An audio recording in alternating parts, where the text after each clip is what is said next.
मेरो पेटमा मुसा दुगुर्दैछ हामीले हामीलाई एकदमै भोक लागेको बेलामा यो वाक्य हामीले प्रयोग गर्ने गर्दछौँ मेरो पेटमा मुसा दुगुर्दैछ यसलाई हामीले I am starving भन्छौँ I am starving अथवा यसलाई I am famished पनि भनिन्छ है त I am starving अथवा I am famished मेरो पेटमा मुसा दुगुर्दैछ अर्को फ्रेज रहेको छ आज राति बाहिर खाने के छ विचार How about eating out tonight How about eating out tonight आज राति बाहिर खाना खाने के छ विचार How about eating out tonight अर्को फ्रेज रहेको छ यो त धेरै नराम्रो भयो यसलाई That's terrible भनिन्छ That's terrible यो त धेरै नराम्रो भयो That's terrible अर्को फ्रेज रहेको छ ओहो होइन मलाई दुःख लाग्यो Oh no, I'm so sorry. Oh no, I'm so sorry. ओहो होइन मलाई दुःख लाग्यो Oh no, I'm so sorry. त्यस्तै गरी अर्को फ्रेज रहेको छ मलाई यो सुनेर धेरै दुःख लाग्यो भन्नलाई I am so sorry to hear that. I am so sorry to hear that. मलाई यो सुनेर धेरै दुःख लाग्यो त्यस्तै गरी अर्को फ्रेज रहेको छ तिमीले सबै गडबड गरिदियो You screwed up. You screwed up. तिमीले धेरै गडबड गरिदियो You screwed up. त्यस्तै गरी अर्को फ्रेज रहेको छ मलाई यसको बारेमा भन्नुस् Tell me about it. Tell me about it. मलाई यसको बारेमा भन्नुस् Tell me about it. अर्को फ्रेज रहेको छ आरामसँग गर्नुस् यसलाई इङ्ग्लिसमा Take your time भनिन्छ है त Take your time. आरामसँग गर्नुस् Take your time. अर्को फ्रेज छ आफ्नो बेस्ट दिनुस् यसलाई Bring your A game भनिन्छ है त Bring your A game. आफ्नो बेस्ट दिनुस् Bring your A game.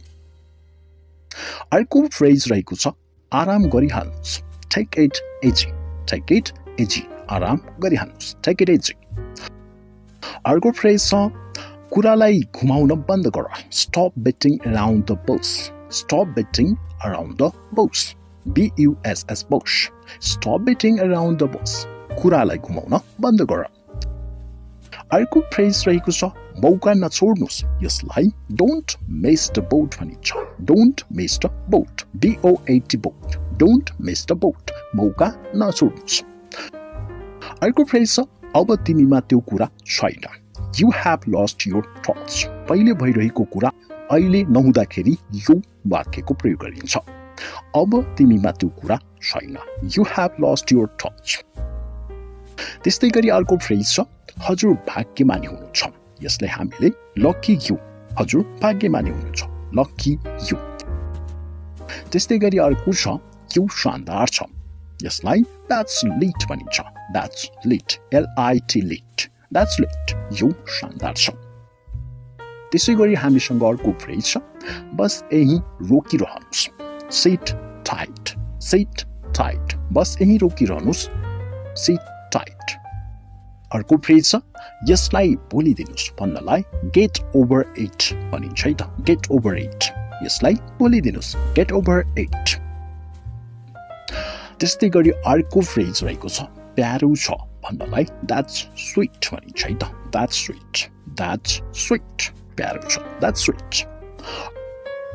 अर्को फ्रेज छ हजुर कमालको हुनुहुन्छ भन्नलाई You rock भनिन्छ You rock. हजुर कमालको हुनुहुन्छ You rock. अर्को फ्रेज छ ल सिधाइदिउँ अथवा ल सकाइदिउँ भन्नको निमित्त Let's wrap it up. Let's wrap it up. ल सकाइदिउँ Let's wrap it up. W-R-A-P wrap. अर्को फ्रेज छ यो मुस्किल छैन भन्नलाई It's no rocket science भनिन्छ है त It's no rocket science. यो मुस्किल छैन It's not rocket science. त्यस्तै गरी अर्को फ्रेज छ साँच्चै हो For real. For real. साँच्चै हो For real. त्यस्तै गरी अर्को फ्रेज छ के हजुर मेरो ठाउँमा काम गर्न सक्नुहुन्छ भन्नलाई Can you cover me? Can you cover me? के हजुर मेरो ठाउँमा काम गर्न सक्नुहुन्छ Can you cover me? त्यस्तै गरी अर्को फ्रेज छ यो धेरै नै सजिलो छ भन्नलाई This is a no-brainer. This is a no-brainer. This is a no-brainer. त्यस्तै गरी अर्को छ चाँडै ठिक हुनुस् अथवा छिट्टै ठिक हुनुस्। यसलाई इङ्ग्लिसमा गेट वेल सुन भनिन्छ। गेट वेल सुन, चाँडै ठिक हुनुस्, छिट्टै ठिक हुनुस्। Why? What happened? Why? What happened? किन के भयो? Why? What happened?